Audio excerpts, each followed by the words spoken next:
Next question, fourth question हमारे पास में work done, types of work done से रिलेटेड है। हमको पता है वर्क डन, अगर हम बात करें वर्क डन की, तो वर्क डन पॉजिटिव हो सकता है।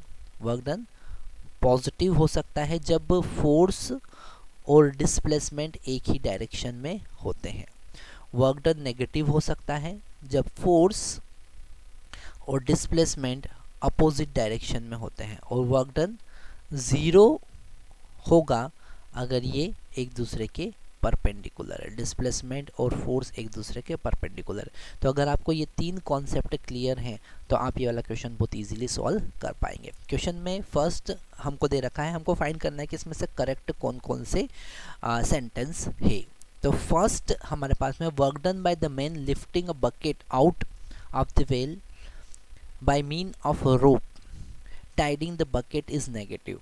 तो अगर बकेट का डिस्प्लेसमेंट देखें, ओके, अगर हम बकेट का डिस्प्लेसमेंट देखें तो उसका displacement delta R upward direction में है, ओके, और फोर्स भी अपवर्ड डायरेक्शन में लग रहा है, ओके, फोर्स भी किधर कैसा लग रहा है, अपवर्ड डायरेक्शन में, ओके।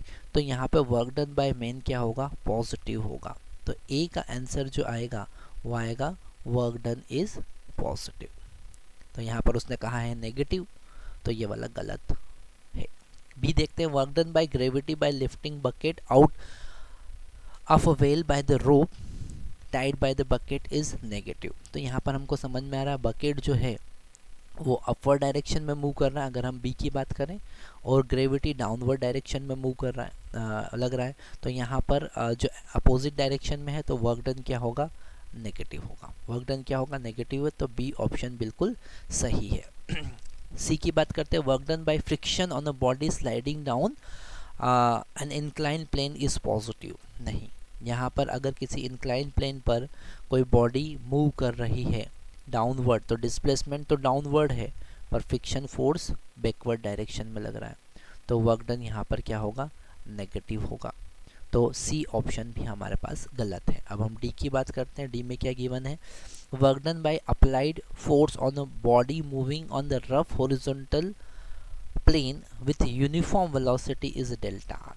ठीक है, अगर किसी बॉडी जो यूनिफॉर्म वेलोसिटी से मूव कर रही है तो जो एफ, हमको तो वेलोसिटी से मतलब नहीं है, हमको फोर्स इनटू डिस्प्लेसमेंट से मतलब है, तो ये ज़ीरो नहीं होगा, मतलब डी वाला भी गलत है ना। ज़ीरो कब होगा, जब 90 डिग्री पे लग रहा है। यहाँ पर वेलोसिटी अगर यूनिफॉर्म है, एक्सेलरेशन अगर ज़ीरो है तो क्यों हो सकता है, क्योंकि पीछे की तरफ रफ सरफेस पे फ्रिक्शन फोर्स भी लग रहा है, तो इसका मतलब ये नहीं कि एफ ज़ीरो है, ओके। तो डी गलत होगा। ई की बात करें, work done by air resistance on an oscillating pendulum is negative. बिल्कुल सही बोल रहा है, जब पेंडुलम फॉरवर्ड डायरेक्शन में मूव करेगा तो फ्रिक्शन फोर्स जो एयर रेजिस्टेंस है पीछे की तरफ मूव करेगा, तो पीछे की तरफ वर्क करेगा। डेल्टा आर और एफ एयर रेजिस्टेंस का डायरेक्शन हमेशा नेगेटिव होगा, तो वर्क डन हमारा नेगेटिव होगा, इसलिए सी ई ऑप्शन गलत सही है। ओके, तो हमारे पास में बी और ई, मतलब ये वाला गलत है, ये भी गलत है, ये भी गलत है, फोर्थ ऑप्शन क्या होगा, सही होगा।